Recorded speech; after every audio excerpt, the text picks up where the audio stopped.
लेकिन थोड़ी देर बाद ही वहां पर फॉर्च्यून टेलर आ भी गई थी। तो तब वो कहती है ये कोई सुपरस्टिशन नहीं है, और ये बात हमारी हीरोइन के दिल में लगती है। वो कहती है जी जी। तो वो कहती है तुमसे मिलकर बहुत ज्यादा खुशी हुई, मैं हूँ फॉर्च्यून टेलर ओफिलिया, और तुमने मेरे बारे में सुना होगा ना, और मैं हिज मेजेस्टी को अच्छे से जानती हूँ। तो हमारी सोचती है ये आवाज तो स्टेला की है ना, जिसको मैं बचपन में ली थी। लेकिन तब वो लड़की अपना चोगा पीछे करती है तो वो कोई और थी। तो वो कहती है मेरा नाम ओफिलिया है, और मेरी माँ ने मुझे ये नाम दिया था ताकि मैं लोगों की हेल्प कर सकूं। तो हमारी कहती है अच्छा, ये नाम बहुत ज्यादा अच्छा है। और वो सोचती है इसका फेस तो बिल्कुल डिफरेंट है। तो तब वो बहुत सारे कार्ड्स निकालती है और वो कहती है आप इसमें से कोई भी चूज कर सकती हैं। और तब वो उन कार्ड से मैजिक करती है और वो कार्ड सारे के सारे हमारी एलिस के सामने थे। तो हमारी एलिस कहती है क्या मुझे इनमें चूज करना है? वो कहती है जी, आपको इनमें से कोई भी 3 कार्ड चूज करने हैं जो आपको अच्छे लग रहे हो। तो एलिस उनमें से 3 कार्ड चूज कर देती है। तो वो तीनों कार्ड अपने सामने रखती है। वो कहती है ठीक है, तो मैं अभी इन कार्ड्स को पलटने वाली हूँ। और तब उसने उन तीनों कार्ड्स को पलट लिया था। तो वो कहती है सबसे पहले ये वाला कार्ड, ये इवल कार्ड है और इसका मतलब है हंटिंग कार्ड। तो वो कहती है क्या हंटिंग कार्ड? इसका मतलब है कि मैं फूड के साथ ऑब्सेस हूँ इसलिए? वो कहती है नहीं नहीं, इसका थोड़ा सा डिफरेंट मतलब है। इसका मतलब है कि कोई ऐसा जो आपके साथ ऑब्सेस है। तो मैं सोचती है अगर ये ऑब्सेशन है तो क्या ये एडमिन नहीं है? लेकिन एडमिन को ऑब्सेशन तो मेरे साथ नहीं, मिकाल के साथ होनी चाहिए थी। तो ये कुछ अजीब नहीं हो गया? तो वो कहती है ठीक है, लेकिन ऐसा लगता है कि वो इंसान आपको बहुत ज्यादा सपोर्ट करने वाला है और आपके सर्कमस्टेंस में आपको बहुत ज्यादा हेल्प करने वाला है, लेकिन ये सारा कुछ आप पे डिपेंड करता है कि आप उसके साथ कैसा सलूक करती है। तो वो कहती है अच्छा। तो वो कहती है ठीक है, तो दूसरा कार्ड है प्रीस्टेस कार्ड और ये अपसाइड डाउन है। इसका मतलब है कि आप में फेथ की कमी है, लेकिन ये तो कुछ ज्यादा सरप्राइजिंग है। और तब वो स्माइल करती है और तब हमारी इसके पास आती है। वो कहती है प्रिंसेस मुझे माफ कीजिएगा, मैं थोड़ा रूड हो रही हूँ। तो हमारी कहती है क्या? तो जैसे ही उसको हाथ लगाने लगती है तो तभी उसको थोड़ा झटका लगता है और पीछे रहती है। तो तब वहां बिल्कुल खामोशी थी। तो तब एम्बर कहते हैं ओफिलिया क्या हुआ, क्या कोई मसला है? तो ओफिलिया कहती है मुझे माफ कीजिएगा, लेकिन प्रिंसेस की सिचुएशन में डिटेल में नहीं बता सकती, मैं फेल हो गई हूँ। तो वो कहता है क्या तुम भी फेल हो गई? वो कहती है जी, मुझे लगता है कि इनकी पर्सनैलिटी बहुत ज्यादा अलर्ट है, इसलिए इन पे मेरा मैजिक काम नहीं कर रहा। और तब वो कहती है ठीक है, ये लास्ट कार्ड है। नॉर्मली कोई भी इंसान रैंडमली कोई भी कार्ड चूज करता है, लेकिन इन्होंने जो कार्ड चूज किए हैं ये इनकी फेट के बहुत ज्यादा क्लोज है। तो वो कहता है ठीक है, तो मुझे बताओ ना कि आखिरी कार्ड का क्या मतलब है? तो वो कहती है इसका मतलब है कि ये सबकी एक्सपेक्टेशन पे पूरा उतरेगी और इनके पास फैमिली की फॉर्च्यून आएगी। तो वो कहता है ऑब्वियसली मुझे पता था सबसे अच्छे रिजल्ट मेरी बेटी के निकलेंगे। तो वो कहती है हाँ बहुत ज्यादा मजा आया, आप तो फॉर्च्यून टेलिंग बहुत ज्यादा अच्छी हैं। और उसके बाद ओफिलिया कहती है ठीक है, अब मैं यहाँ से चलती हूँ। और तब वो वहां से जा चुकी थी, दरवाजा बंद हो रहा था और तब वहां पर हमारी एलिस उसका डैड था। तो वो कहता है ओफिलिया बिल्कुल भी मेरे बेनिफैक्टर से अलग नहीं है और मैंने उससे बहुत ज्यादा फेवर लिया है। वो कहती है सच में? क्या उसने एम्पायर के डिफेंस में बहुत ज्यादा हेल्प की थी? वो कहता है हाँ तुम ऐसा कह सकती हो, लेकिन अगर ओफिलिया ना होती ना तो तुम भी इस दुनिया में जिंदा ना होती। तो वो कहती है क्या मैं? लेकिन इसका मतलब क्या हुआ? तो एलिस कहती है इसका मतलब है कि आप मेरी मॉम को पहले से जानते थे है ना, लेकिन एम्पर वो कुछ नहीं बोलता। तो हमारी एलिस कहती है क्या क्या हुआ? तो एम्पर वो तो जैसे किसी के काबू में था और ऐसा लगता था उसे किसी ने पोजेस किया हुआ है और उसकी आंखों का रंग भी बदल रहा था। तो हमारी एलिस तो बहुत ज्यादा डर जाती है। वो कहती है योर मैजेस्टी, लेकिन एम्पर वो कोई जवाब नहीं दे पाता। तो हमारी सोचती है ओ नो, कहीं एम्पर को किसी ने पोजेस तो नहीं कर लिया, लेकिन कैसे? तब हमारी एलिस तो बहुत ज्यादा डर गई थी। वो जल्दी से भागते हुए बाहर आती है। वो कहती है क्या कोई यहाँ पर है? हिज मैजेस्टी की कंडीशन बिल्कुल भी ठीक नहीं है, क्या कोई उनकी हेल्प करेगा? लेकिन पूरे हॉलवे में कोई भी नहीं था। वो कहती है क्या ये एम्पर का महल है, उनका ऑफिस है, लेकिन यहाँ पर कोई भी नहीं है, आखिर ऐसा कैसे हो सकता है?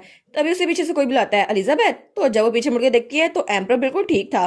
वो कहता है मेरी बेटी तुम वहां पे क्या कर रही हो? तो हमारी एलिस सोचती है क्या एम्पर को पता नहीं चला कि उनकी कंडीशन अभी ऐसी थी? तो वो एम्पर के पास सोफे पे आके बैठ जाती है। तो वो कहती है योर मैजेस्टी, क्या अभी आपने अपनी बॉडी में कुछ स्ट्रेन सा नोटिस किया? वो कहता है हाँ मैं बूढ़ा होता जा रहा हूँ ना, इसलिए मुझे हर जगह पेन महसूस होती है। तो वो कहती है अगर आप चाहें तो मैं किसी ऐसे इंसान को आपके लिए रिकमेंड कर सकती हूँ जो बहुत ज्यादा अच्छा डॉक्टर है। तो पीछे से मिकाल कहता है मैं तुम्हारे लिए डॉक्टर हूँ, मुझे नहीं बनना किसी का डॉक्टर वॉक्टर। तो तब एम्पर कहता है थैंक यू तुम्हारी फिक्र के लिए, लेकिन मैं बिल्कुल ठीक हूँ, तुम अब जा सकती हो। वो कहती है नहीं कोई मसला नहीं है। और वो सोचती है एनीवेज ये सिम्टम्स थी क्या? तो एम्पर कहता है थैंक यू सो मच, आज तुम्हारी वजह से मैं बहुत ज्यादा खुश हूँ। और तब हमारी एलिस बाहर निकल आई थी और वो वहां जाते हुए सोचती है जब मैंने एम्पर से पूछा था ओफिलिया ने कंट्री में कोई हेल्प की है, लेकिन एम्पर ने कहा था बिल्कुल नहीं, अगर ओफिलिया ना होती तो तुम इस दुनिया में आ ही ना पाती। ये तो बहुत ज्यादा वियर्ड है, इसका मतलब है कि मैं नॉर्मल तरीके से पैदा नहीं हुई थी है ना? जरूर मेरी बर्थ में मैजिक भी शामिल था, लेकिन ऐसे कैसे? ओरिजिनल स्टोरी के हिसाब से ड्यूक इस्ताबान वो तो एम्पर की चाय में ड्रग्स मिक्स करता था, जिसकी वजह से एम्पर उसको ड्यूक इस्ताबान कंट्रोल करता था। लेकिन अगर ये सच में सच है तो ये सब कुछ ड्यूक इस्तेमाल करवा रहा है ना? वही सबसे बड़ा विलन है। तो क्या मुझे ड्यूक इस्तेमाल से डायरेक्टली पूछना चाहिए? लेकिन तभी वो कहती है आखिर मैं हूँ कहाँ पर, और उसको तो रास्ता ही भूल गया था।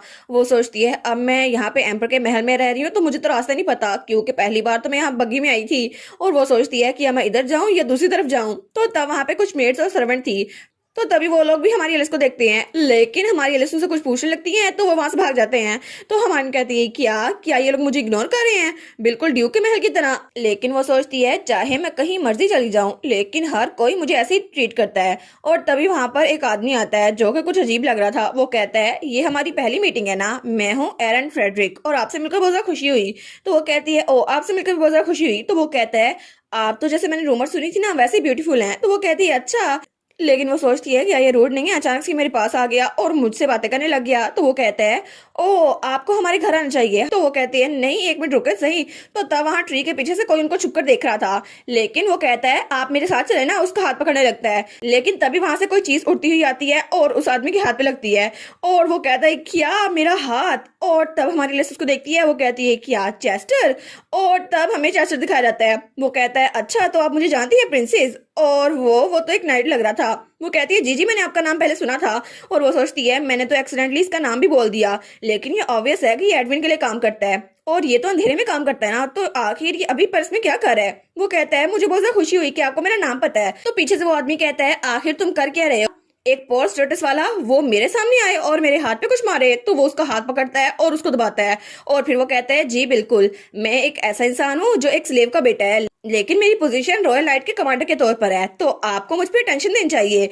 और तब वो तो उसको बहुत ज्यादा डरा रहा था। वो कहता है इसलिए आपको यहाँ से भाग जाना चाहिए। तो वो आदमी तो बहुत ज्यादा डर गया था। तो हमारी एलिस सोचती है ओ नो ये कोई मसला ना खड़ा कर दे, लेकिन वो आदमी वहां से चला गया था। वो कहता है ठीक है तुमसे बाद में निपटूंगा। और तब हमारी एलिस वहां पर अकेली थी। वो कहता है अब तो हम दोनों ही बचे हैं ना। तो वो कहती है हाँ हाँ ये बात तो ठीक है। तो वो उसको देखता है। तो हमारी एलिस कहती है क्या हुआ, आप मुझे ऐसे क्यों देख रहे हैं। तो वो कहता है अच्छा तो तुम वही हो जिसके बारे में मैंने सारी बातें सुनी थी। वो कहती है क्या मेरी बातें, लेकिन किससे सुनी थी। वो कहता है नहीं नहीं तुम क्राउन प्रिंस के पैलेस में जाने वाली हो ना, मैं तुम्हें वहां पर ले जाता हूँ। वो कहती है थैंक यू। तो तब वो कहती है लेकिन चेस्टर तुम रॉयल नाइट कब बने। वो कहता है वार के दौरान, मैं कमांडर के पीछे था ना तो इसलिए मैं यहाँ पर आ गया और इस तरह मुझे ये पोजीशन मिल गई। तो वो कहती है अच्छा। तो वो कहता है हाँ हाँ ऐसा लगता है कि मैंने बहुत ज्यादा इंपॉर्टेंट धागा पकड़ लिया है, क्योंकि शुरू में तो मुझे कोई पूछता नहीं था। तो वो सोचती है चेस्टर तो रिजल से बिल्कुल डिफरेंट है, क्योंकि ऐसा लगता है वो एडविन के पीछे है, उसको फॉलो करता है।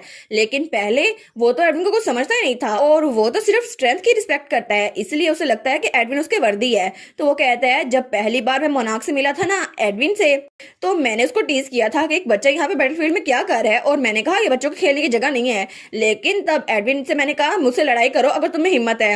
लेकिन उसके थोड़ी देर बाद ही मैं तो पूरे पट्टियों में लिपटा हुआ था और बेड पे लेटा था। तो तब मेरे पास कोई आया था। वो कहता है ओए तुम जाग रहे हो ना, मुझे लगता है कि तुम हमेशा सोते रह जाओगे, लेकिन तुम्हें थोड़ा कंफर्टेबल होना चाहिए। तो वो कहता है ओहो क्या मेमोरी थी, आखिर उसने मुझे हरा ही दिया और फिर मुझे उसे अपना उस्ताद मानना ही पड़ा। तो वो सोचती है लगता है कि ये भूल गया है कि ये उसे भड़ा है। तो तब वो कहता है हम लोग पहुंच गए आपके महल में। वो कहती है थैंक यू।